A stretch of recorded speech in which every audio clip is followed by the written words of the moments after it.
Hello, everyone. How you doing out there? Some of you might be able to tell, though some of you may not have any idea that we're not. Until you say it. Until I say it, that we're not live. So, and for those of you listening to the podcast, this won't make any difference to you. But we're pre-taping this. We got to do some traveling tomorrow, so we're pre-taping this. But we have a killer episode for you. So you know what? Fuck it. Let's have the same amount of fun no matter what.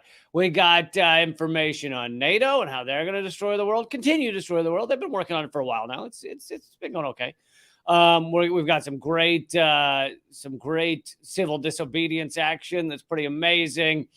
Some new stats on how our government has thousands of empty buildings that they're not using for anything. Oh, I don't know, help people in some way or another.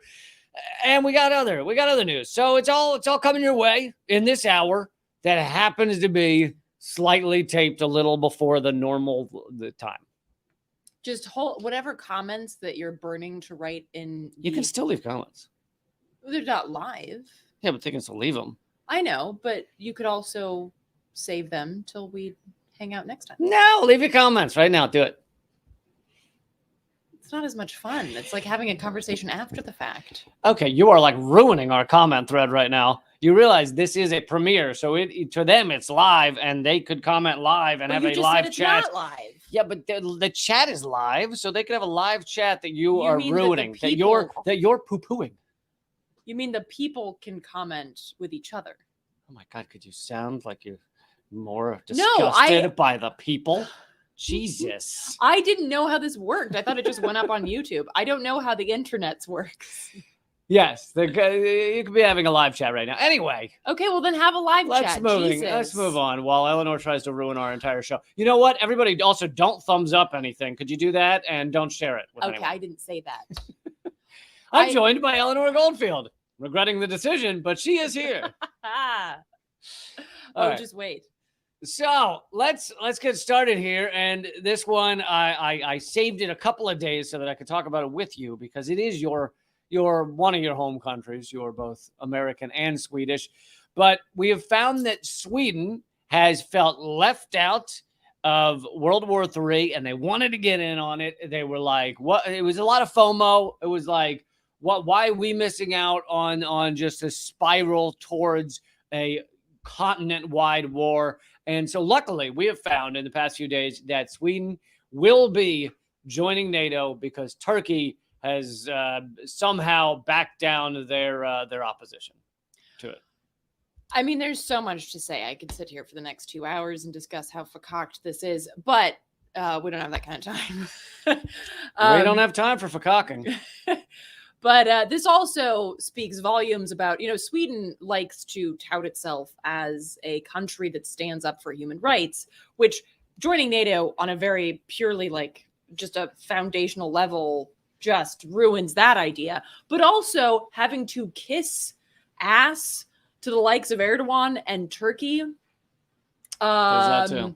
That is just very concerning, and a lot of Swedish Kurds who found asylum in Sweden, for instance, have expressed deep concern for this choice and are very worried that part of the backdoor dealings, because they were backdoor dealings, part of the backdoor dealings with Prime Minister Ulf Kristersson include handing over Kurds that would be, quote unquote, of interest to the Turkish government. So a lot of people in Sweden, Kurds in particular, who sought refuge there, thank you for putting that over my face, are rightfully concerned about this. But hey, you don't even have to be Kurdish to be concerned or disgusted by this decision. And I'm going to share. And just to make something clear, Turkey was the only block, the only hurdle for Sweden to join NATO. It has been trying to join NATO basically since the proxy war broke out in Ukraine. Even before then, maybe even a little before then, yeah. But it didn't ramp into high gear until the proxy war popped off. And then Turkey was the one member of NATO that has a veto over other members, and had stopped Sweden from being able to join. So Turkey was asking for all these things, such as sending Kurdish refugees back to the country, and Sweden said, "Oh, well, that's a step too far. That's a step too far." But who knows what's not? And then a month later, they're like, maybe it's not a step too far. Yeah. But anyway, whatever the backdoor dealing were, like you said, Turkey has now withdrawn their hurdle, their blockage. Their internal blockage. Yeah. They've cleaned out those pipes, which foreshadowing for an upcoming story. So I'm going to actually share from an article that's in Swedish. That's why it's not showing up on the screen. Sorry for any fellow Swedes, but you can go to Expressen.se if you want to read it. It is by a journalist, Kajsa Ekman. And she makes her thesis is basically like this whole process was undemocratic. What? NATO undemocratic? Look, I have voted in every NATO election, and I find they always consult us very closely on every decision. So she writes, whatever you think of NATO, it's a big question. You could make the argument it's bigger than joining the EU or the Euro, which Sweden's not part of the Eurozone, because this actually has a very clear effect on life and death, meaning, Swedish people will be sent to die. And I'll get into that more in a minute. And this includes, fights across the globe, our citizens in frontline fights across the world. And it has to do with the non-alliance, what we'd call the non-alliance, this idea that Sweden is not beholden to any cluster of alliances, which, if you look at the history of Sweden, has been very important. We were quote unquote neutral during the Second World War. So this non-alliance stance that Sweden has had historically has been very important. Yeah, they were even okay with Hitler. Well, some of them. Let me put it this way. Some of them were very okay with Hitler. Some of them were very not. Some of them were very not, and worked together with Danish and Norwegian I just mean fighters. as a government, they stayed out of it. Right? As a government, they stayed out of it, which, of course, you can then make the point that, well, if you're staying out of it and you're trying to be passive, then you're really on the side of the oppressor. But that's a conversation for another time.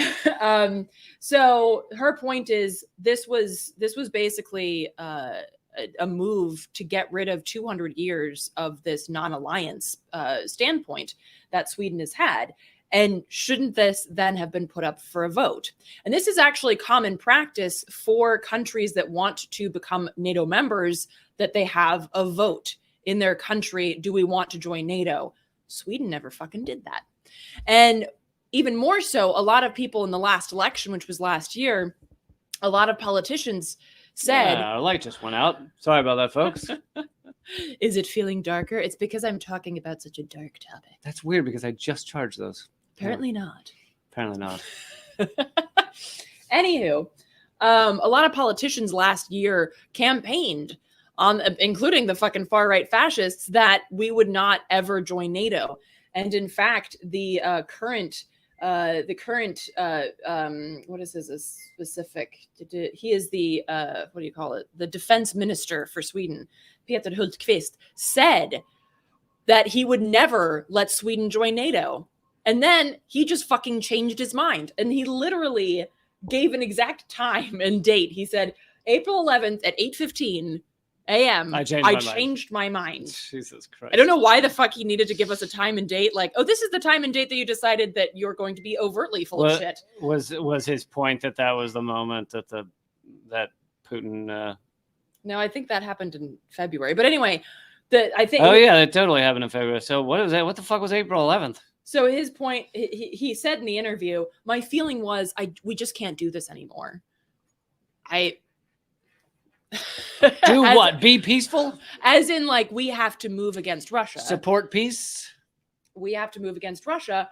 And the article that I'm reading from, her point is, are we going to step into this alliance just because you had a feeling at 8:15 in the morning on April 11th? What the fuck is that? That is the most undemocratic. But of course, that's how a lot of these decisions are made, because a bunch of politicians had a feeling one morning, possibly because they're constipated. I don't know. Yeah, a lot of people were killed by Bush's gut feelings. Yeah. I'll listen to my gut. So, and she makes the point that the EU, like joining the EU, it was a huge question that Sweden was confronted with. And you had, because there was a vote on it, you had a bunch of like study circles pop up. You had a lot of people out in the streets talking about it, pamphleting about it. The news was talking about it because this was an upcoming vote and the people cared greatly about it. They talked about all of the aspects that would be affected, work life, the economy, equality, the environment, like all of these things were brought up because of the vote. And we can argue about whether Sweden made the right choice to join or not. But the fact is that it was put to a vote. And so this creates, when you know that vote is coming, it becomes a conversation that is had in that country. And Sweden completely kiboshed and completely stamped out the possibility of that. And kind of like the U.S. Right. And I have to say that the Swedish people did not do much to combat it either. I'm pretty disappointed in my fellow Swedes and how they were just like, oh, we're joining NATO. Okay. Yeah, and it's very similar to the U.S., where there's been obviously no voting on whether we support a proxy war, whether we ship arms to Nazis in Ukraine, which even the New York Times has now admitted that many of them have swastikas on their helmets and jackets and shit like that. There was obviously no vote on that. I mean, the U.S. people are never asked to vote on war or peace or those type of things. But on top of that, there's been very little congressional debate at all of sending this insane amount of weaponry, over $100 billion to Ukraine, much of it not even ending up with the soldiers, much of it ending up on the black market, but that aside. So there's been very little debate. And what debate there has been, like fucking Rand Paul says there should be an accounting for the guns that are sent over there and the bombs, and he's drummed out. They said, what, are you out of your mind in accounting? Go, fuck you. So basically, the point is that this was not put up to a vote for the Swedish people to decide, and that it is absolutely horrific that it hasn't. And if you want to show the cartoon, sure. And then I can translate it. Let's see here. Yeah. So this is a political cartoon, and it says, so the hand you can see is the NATO hand, because that's the NATO symbol, and it's pulling a person up who's crying, and it says whose siblings, children, and friends will be sent to other countries' front lines. And then go to the next slide. Oh, geez. I didn't know that. And will be forced to murder whose siblings, children, and friends. And so the point that they're making here is that Sweden has what is it called? Has like global or national conscription.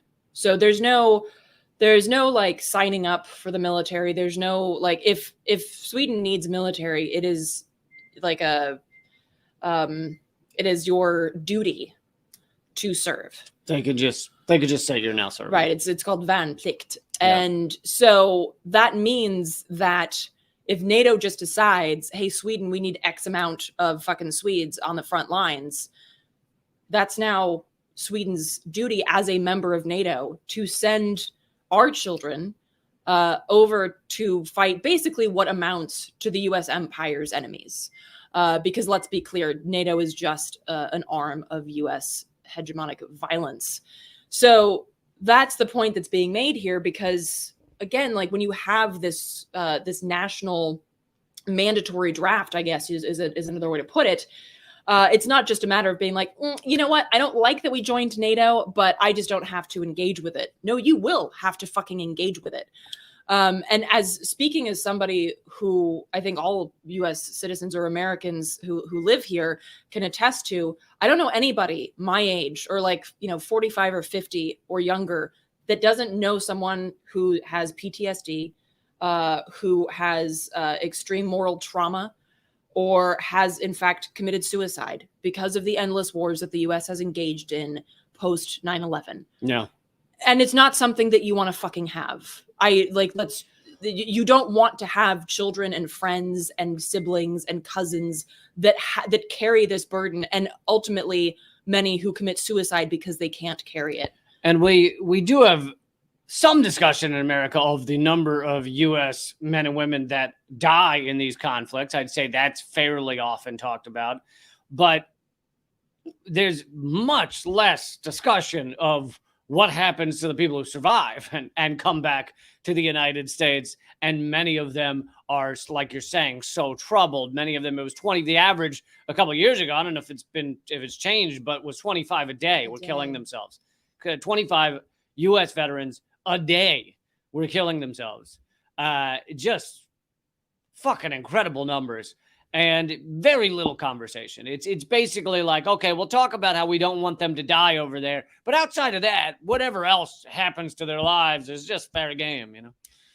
Yeah, and so, I mean, again, there's so many reasons to say that this is fucked, but the last one that I want to share is also U.S. military bases. Now, folks might be familiar with places like Guantanamo.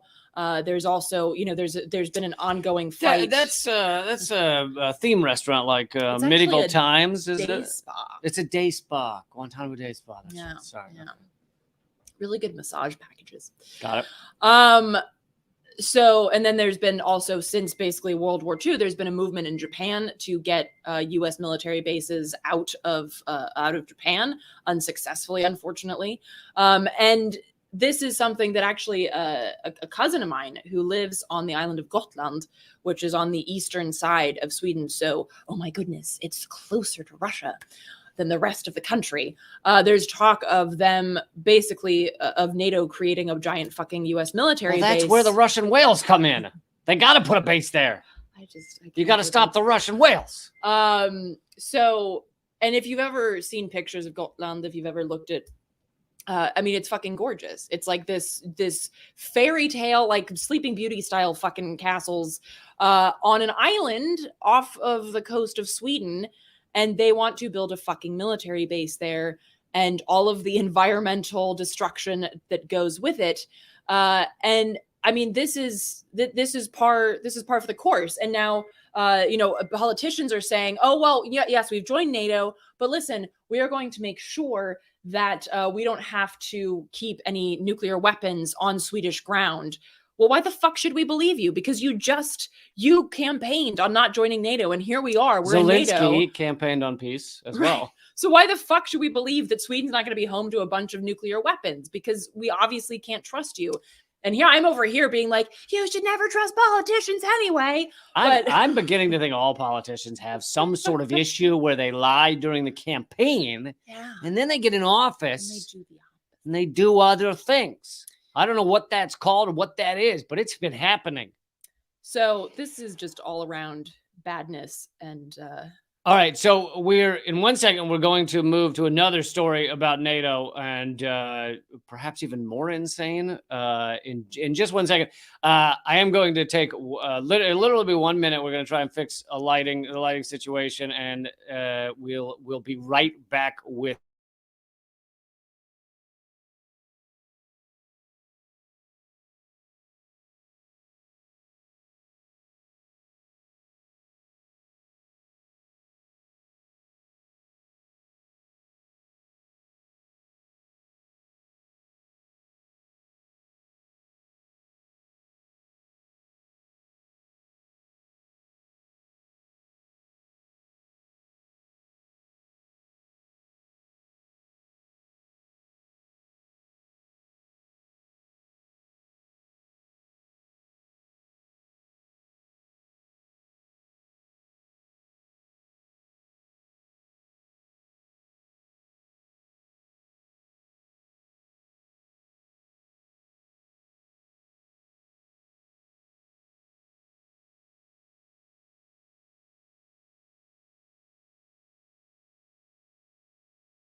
And we're back. The light isn't, but No. we're back. We're back. We failed on fixing the light, but all Look, right. I'm not So an electrician. So, this one little addendum on NATO before we get on to other stories is that Lindsey Graham has been running around saying that Ukraine should join NATO, and even Republicans, Democrats, they're really the same shit, but even Republicans are apparently blasting him as saying absolutely not in the effort to pass a resolution urging Ukraine's admission into NATO. Now, maybe many of you know this, but admitting Ukraine into NATO right now would be instant World War III. World War III would happen the following day because you'd immediately have basically the way NATO works, and this is why it's such a problem to add Sweden, add Finland, add all these other countries. Many of them, they're trying to add countries that aren't even in Europe, aren't even near Russia, aren't even like North Atlantic at all. But so the having them in there, the reason this is a problem, having them in there is that it all spirals out of control quickly. If one is attacked, then instantly all of them are involved. Now that seems like a safety thing, right? But it also seems like so one thing goes wrong, or there's one attack, or there's one something, or a missile goes astray, which is what they tried to claim. Remember this? Tried to claim it about Poland during this proxy war. They tried to claim that a missile that landed in Poland was shot by Russia, which, if that were intentional, would then have gotten all of NATO involved in the war with Russia. So it is this spiraling situation where all of them get involved instantly. Now, if you add Ukraine to that list, which it's already in war with Russia, then you are immediately saying all of NATO is at war, full-on hot war with Russia, nuclear powers and all.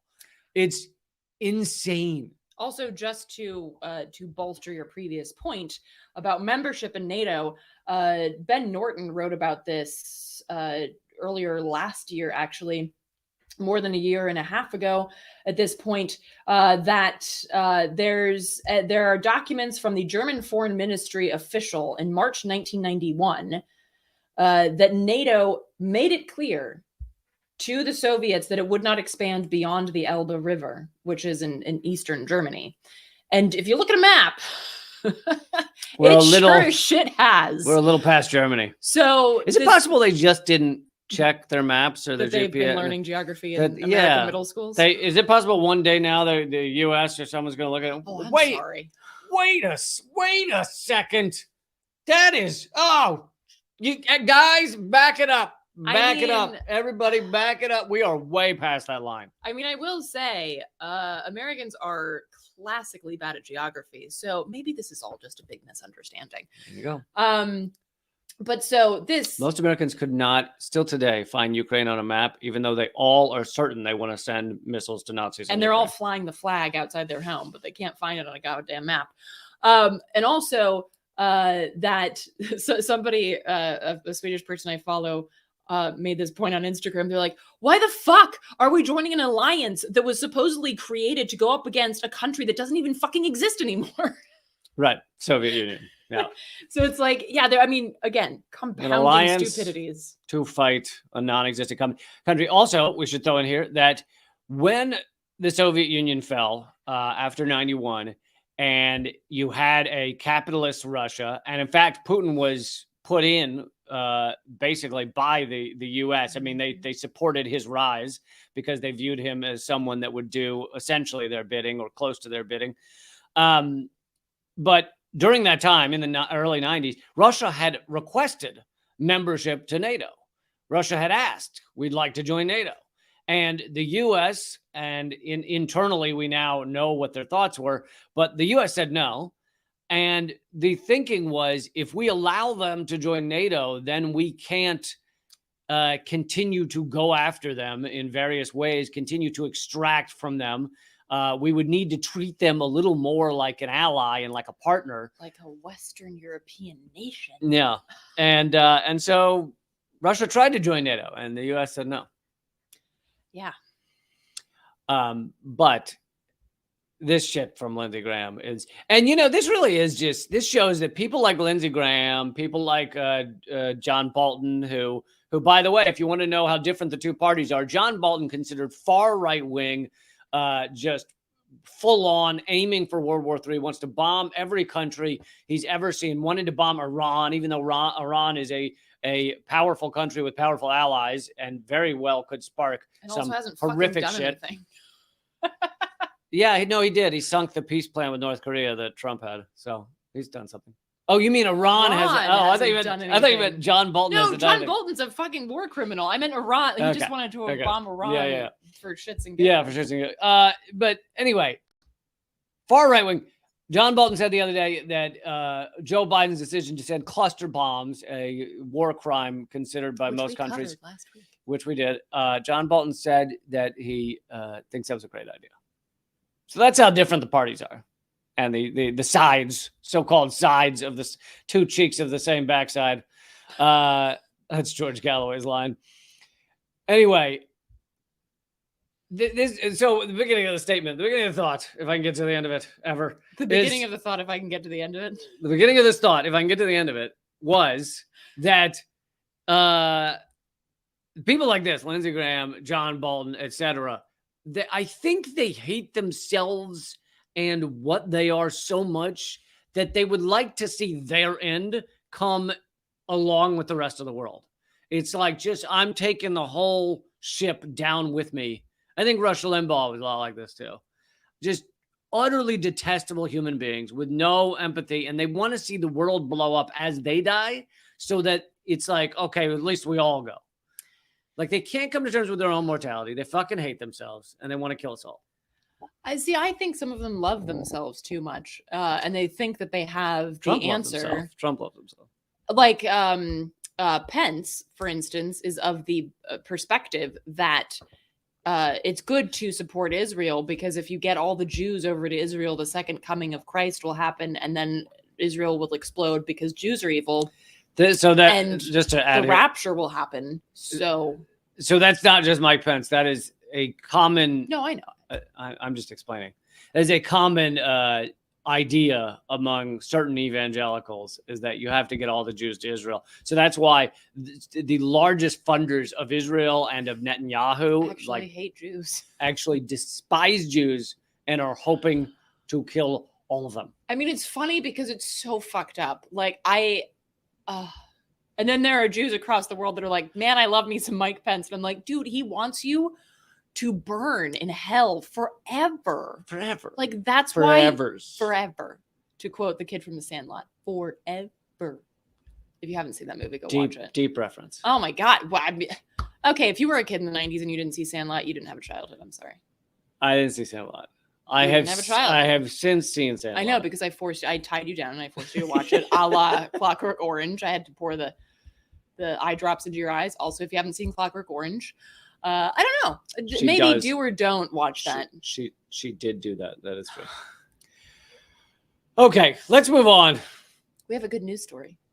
Yeah, kind of a good news story. Kind of a good news story. It's about fighting back. It's about revolutionary times. So there is a weapons contractor called Elbit Systems that I did some coverage on back for Behind the Headlines for Most Censored News. I did an episode on them reading fairy tales to children, which is fucking horrifying. So Elbit Systems, which is located in the UK, is responsible for a lot of the arms that Israel uses. And so Palestine Action, which is an activist group, has been doing a lot of different actions against Elbit Systems to try and get them to leave the UK, to shut down, etc. And here is one of the latest. Should I go to their website instead? I was going to show the tweet. But... Oh no, show the tweet, because I don't think there's any. Or there might be. I don't know. Well, yeah, there is. But we'll show this first. Yeah. Breaking Palestine Action. You're out of the shot, by the way. Oh, sorry. Palestine Action used concrete to block the sewage pipes of Leicester's. Leicester's. That's English. That's English. It's a fucking. Yeah. It should be Leicester. I know. It's fucked up. That's my point. Leicester! However they say it. I guarantee you they don't say Leicester. Israeli weapons factory. It's been 2 days since we blocked their pipes, leaving them clueless to the reasons behind their messy disruption. Boss, you notice there's just like loads of shit piling up downstairs in the basement? That's the accent I'm giving every Brit now. Boss, did you see all the sewage down there? It's just turds as far as I can see. Dude, I love it. Now reading from Palestine Action's website, it says that the action took place as part of the ongoing siege against the weapons factory, which began on May 1st, over 2 months ago.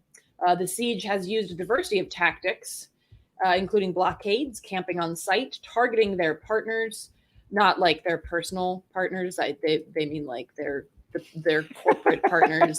Well, I feel like that might make sense. That might make sense in British, okay. But like in the US, people are like, oh my God, they target their partners. Others. That's true. Don't do that, guys. Don't do that.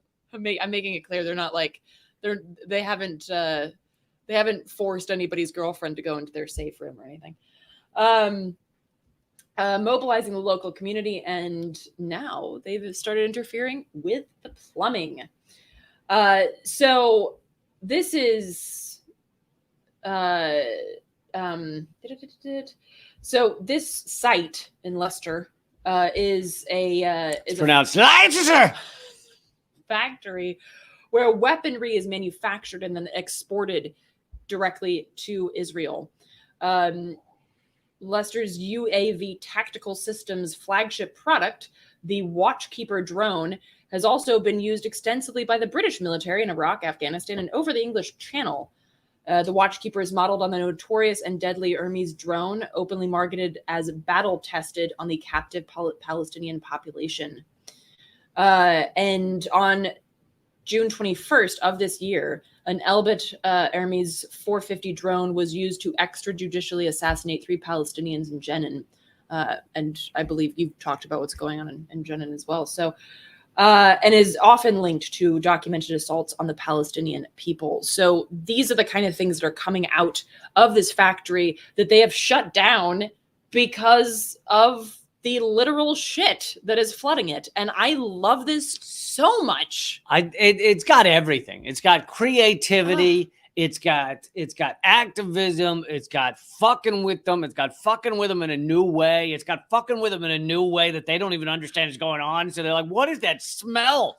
And it makes them think about how gross and detestable they are at their souls, deep down in their core. I mean, maybe it doesn't, but still, it should make they should see the analogy there. Like, oh, what is that smell? This is revolting. Oh, I'm revolted. I see what you did there. I get it.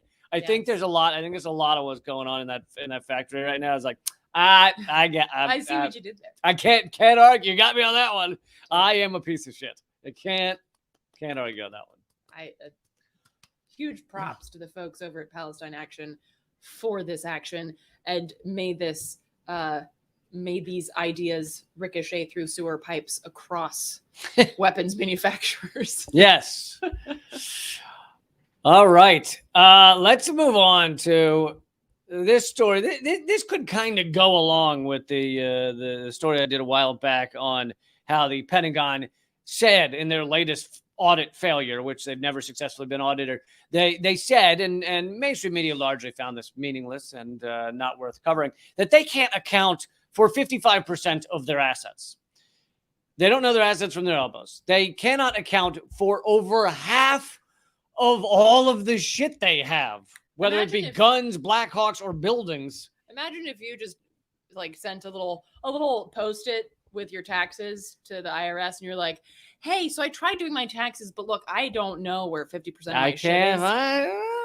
But well, my point also was, if you had any other job other than Pentagon, other than the largest killing machine in the world, if you had any other job, if you were like a snake handler and you said, I can't account for over half of them, you'd like be in prison right now.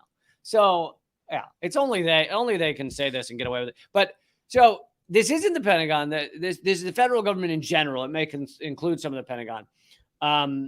But so this is not about can't account for. This is about they can't account for them, and they're just sitting empty. The federal government has more than 8,000 vacant properties, and this article proposes why aren't they being used to house the homeless or for a million other purposes. A 2016 law says unused federal property should be turned over to help the homeless. Well, I didn't know that. But a complex process and bureaucratic requirements are making that nearly impossible.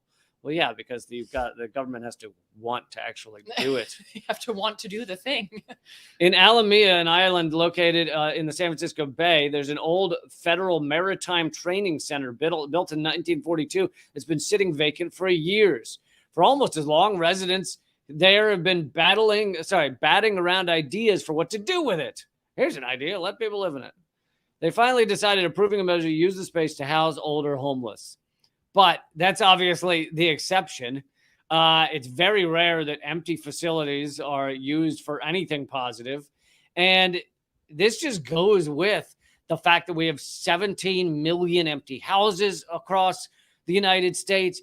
There is this, and something that none of these articles that might mention this would probably cover is this is where capitalism leads. It leads to all of these people buying houses, buying facilities, buying offices, corporations buying offices, and they're not using them, but they don't care because they hold the property value and they figure they can sell it and make more money later. And so they don't mind just holding empty facilities. And then you have the federal government also having 8,000 vacant properties. I feel like it's far more than that, but that's apparently the what they were able to find publicly. And people need. We live in a post-scarcity world. It's not like there's not enough buildings or not enough houses. Well, and also if you continue on the same article, so they say that the idea for this plan to house 100 seniors on Alameda is thanks to a 2016 federal law that says that properties the federal government doesn't believe it needs anymore should be turned over to state and local governments or nonprofits to be used to help the homeless. But because of the way the program is being run, the project in Alameda remains just a plan on paper.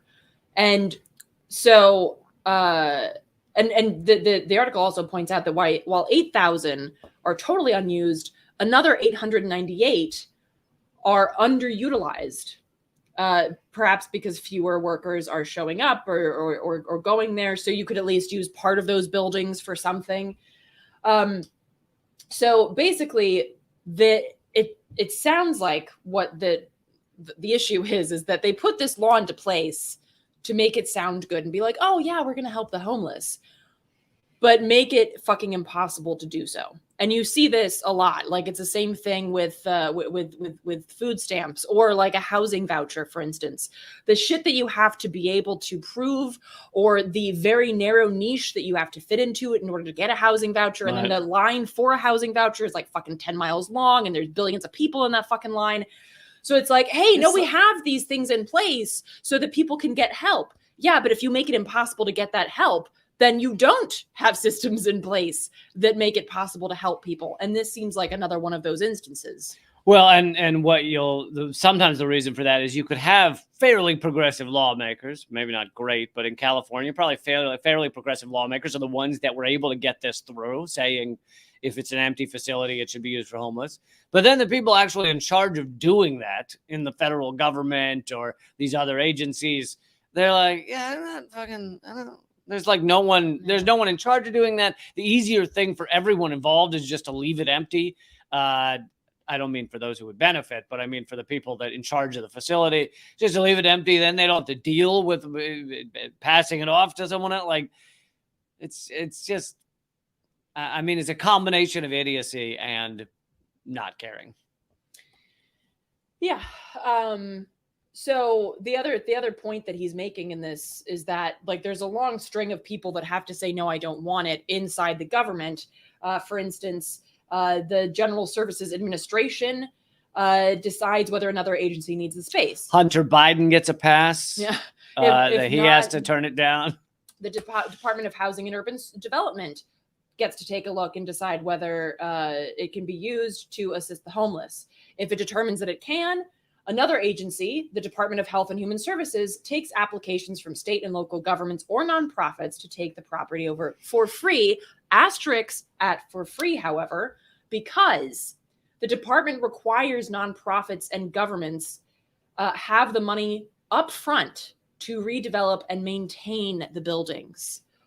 Well, guess what? Could I take a fucking naval base or whatever, the Naval Training Center, and turn it into permanent housing for 100 houseless seniors?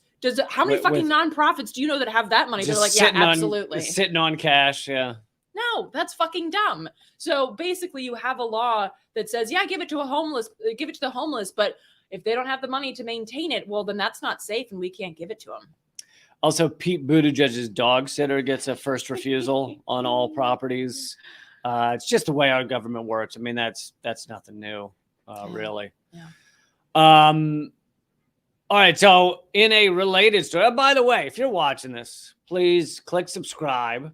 Please and comment. And now she likes comments. Please leave a comment all the time. Please leave a comment. Just didn't understand how it works. You should be nice to me. I'm learning. Never been on YouTube over here.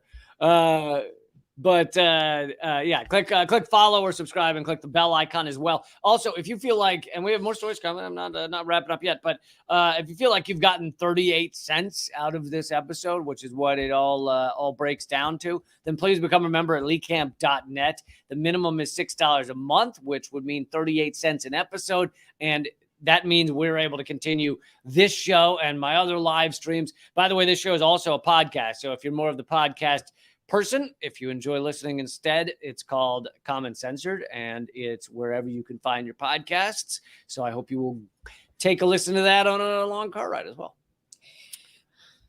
But in a related story, in terms of the rich and the ruling elite, I count most of the ruling elite in the rich, even though not all of them are hugely rich, but most of them are. The segue is them hoarding materials, hoarding areas of the country, and not letting other people use them. And I found this article, and of course I've experienced this in my life, but not often do they write about it because big shocker, most larger outlets, and nowadays all of our outlets are owned by mega corporations. They want to speak to people who have a fair amount of money. They're not that interested in speaking to the poor. And so you don't often hear articles like this or see articles like this asking why people don't get to use the beach as much when most beaches should be free and open for all. With enough money, you can own a beach, or at least you can behave like you do. There are a lot of bad actors on this front. This is an article by Dwell, by the way. But two you've likely heard of are tech billionaires Mark Zuckerberg and his wife, Priscilla Chan, who in 2016 built a wall around their Kauai estate they purchased at the dismay of locals, greatly diminishing access to a stretch of pristine coastline once easily enjoyed by the public. Of course, they're not the first to do this. Richard Nixon apparently did a similar thing in San Clemente, California, with his estate, and rich across the country have done some form of this. For many states, though, a coastline legally belongs to the public. You might not realize it. You try and get down to the beach in a lot of areas, and I have experienced this, and you basically can't find a way in. Yet, in most states, the beach belongs to the public. California passed a proposition to protect and preserve the coast. This is decades ago. That also made clear who the beach was for, granting everyone, presidents, tech moguls, stoners, and everyone else, maximum access, which shall be conspicuously posted. The same goes in Texas, where laws go back even further. In many places, everything below the mean high tide line belongs to all of us. So there are multiple ways that they block off beach access to people. It's not just building a wall. That might be the most obvious, but it's also like they'll just make it difficult to find your way down. Right. They'll plant a bunch of shit. Right. They'll plant things. Often they'll plant things with thorns. in the way. They'll make it so there's no parking, so that even if you were to have easy access, you've got to walk miles to get down there. Well, and most people don't know, right? So it's like, it's one of those situations where kind of like when I was doing mutual aid in DC during the pandemic, and you tell people, oh, you can get masks and stuff for free if you go here, and they're like, oh, really? Because it's just an information thing. And so most people, if they're driving along, and this happened all the time in LA, you'd be driving along PCH and you'd want to stop somewhere and go down to the beach, and there's a bunch of fucking shrubs and somebody's car is parked there who looks like they live there. You're not going to be like, but this is my beach too. Like, it just feels wrong. Because in this country, we're taught what they're going for. to respect private property above all else, above human life. So they're counting, they're banking, if you will. They're banking on you feeling too uncomfortable to go that extra step to be like, you know what, fuck your shrubbery. I'm going to the beach. But most don't. Yeah.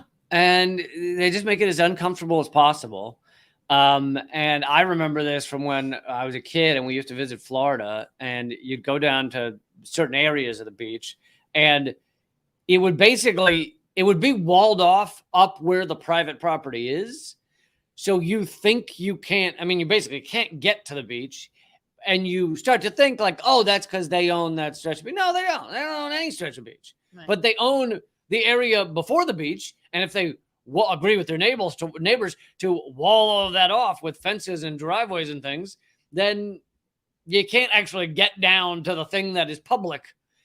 And, this just goes with the whole, like, this world is post-scarcity. If we dealt with it appropriately, if we acted like rational adults, there's enough resources such as land and water and air and clothing and housing. There's enough in this world for everyone if we dealt with it appropriately, but we fucking don't.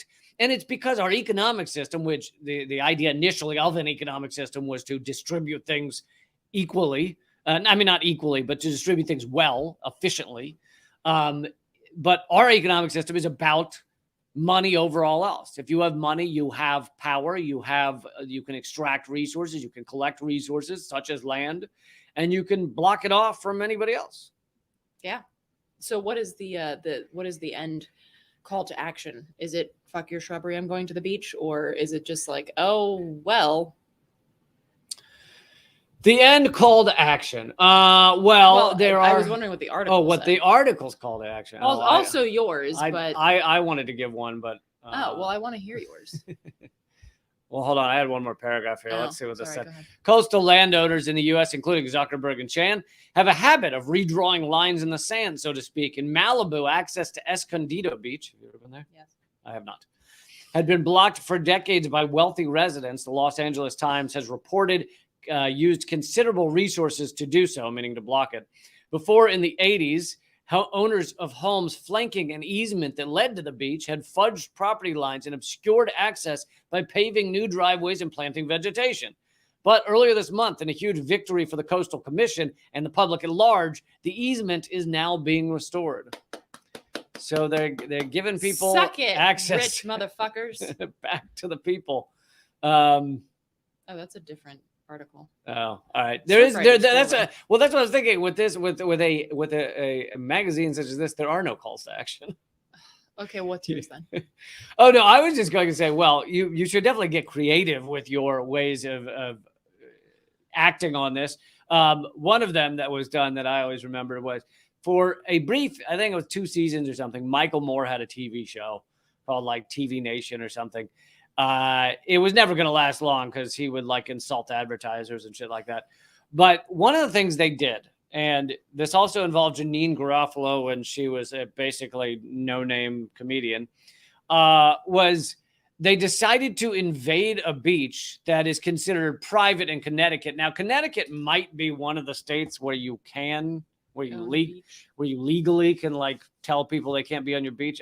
I'm not sure for certain, but so the rich in Connecticut had walled off this area of beach, and Michael Moore and his his people decided to invade the beach. That's awesome. So they went on storming like the beaches. They stormed the beaches in like little watercraft with like flags and I think American flags. I don't know what kind of flags God, but and they ran up on the beach, and then I think they either legitimately got arrested or like security, like mall cop type people came and kicked them out or something.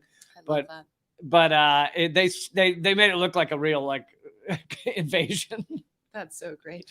But yeah, you should definitely get creative with it. But maybe, you just find one of those beaches and you put a tent down there. Although I suppose then the problem is they do have laws on you can't live there. Right. And so if you put a tent up, all of a sudden you're quote unquote living. But I mean, I think the enjoyment of a beach does not need to be sleeping on it.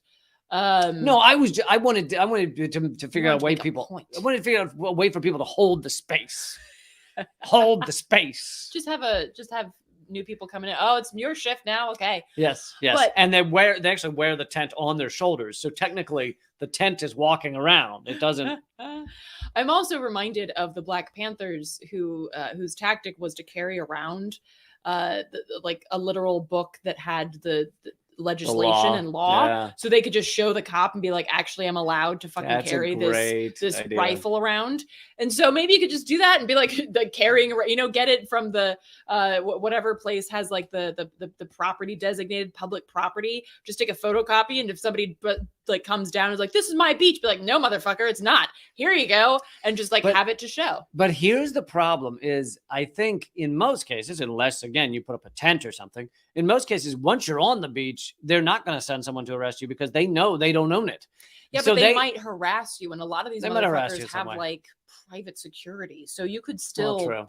But I was gonna say, don't trust rich people. I was gonna say one of the things that I said earlier is they basically just make it very difficult to get down there. So one of the activism, I think a good call to action would be you get very official looking signs, and you print them out and you put them in in plastic coating so they'll last a while, and you just put those all over the place that say beach access with an arrow. Yes, this way, free awesome beach. Free awesome beach this way. Exactly. Nude beach. Yeah, right. Nude beach. Why not throw in nude? Freedom is down here. So yeah, there'd be another way to deal with it. I like it. I like the brainstorming that's happening. I have always, if I had more just tons of expendable money to spend on this type of thing, and like a cooler team of people, and you probably need a cooler team of people. Was that? I meant like a cool team of people. Was that a dig? No, Jesus Christ, you're not a team, all right? If I called you a team, you'd be like, "Are you calling me fat?" Anyway, if I had like a team of people. That were working to do this kind of thing, and you probably need a couple lawyers because you'd have to constantly be like, oh, how long can we serve for this? I would do creative activism is just like, I know, I love it. I would love to be more involved in that, but it's a huge pain in the ass. Of course, they make it a huge pain in the ass on purpose, but anyway. All right, we're gonna wrap up there. Let's see. So my schedule, as you know now, is Monday, Tuesday, Thursday, Friday live streams. Unfortunately, this one had to be pre-taped, and yesterday was a short one as well. However, I will be back to the normal schedule starting Monday. Thank you so much for being here. Do you want to throw in a shout out for Project Censored or something? Sure. Just had a great conversation with Dr. Gerald Horn about I love Gerald. Oh my gosh, he's great. And his voice is like one of those professorial voices where like you just want to cozy up with a cup of tea and like listen to him talk. So I just did a great. You mean like Gilbert Gottfried? Is that right? My whole body just goes when I hear that name. So just did a great interview with him about the one of the main drivers for the Revolutionary War. Spoiler alert: it was not these lofty ideals of egalitarianism. Also on that episode, I sit down and talk to Jen Deerenwater about queer journeys. Love Jen Deerenwater. Also love her. So check that out, projectcensored.org. And yeah. ProjectCenter.org for that podcast. Yeah, I hope you'll join up at leecamp.net. That's how we support this show. That's my locals page, by the way, so it will redirect you to locals. And Yard Rock. And Yard Rock. Yardrock 2024.com is the website for the rock that I found on the ground that I'm running for president, and it's better than the corporate candidates. And there's also merch there that you can both support the show, but also 50% of all proceeds are going to get rid of medical And debt. how much has the Yard rock. the literal rock from your backyard erased so far? $20,000. We've already erased Pretty $20,000 of because RIP medical debt multiplies the donation because of the way debt is bought in the U.S. Because it's fucking And dumb. yeah, it's totally dumb that debt is dealt with that way. However, it allows us to multiply the donation many times. So $20,000 already erased just by a few people buying some merch at yardrock2024.com. Okay, I will see you Monday, and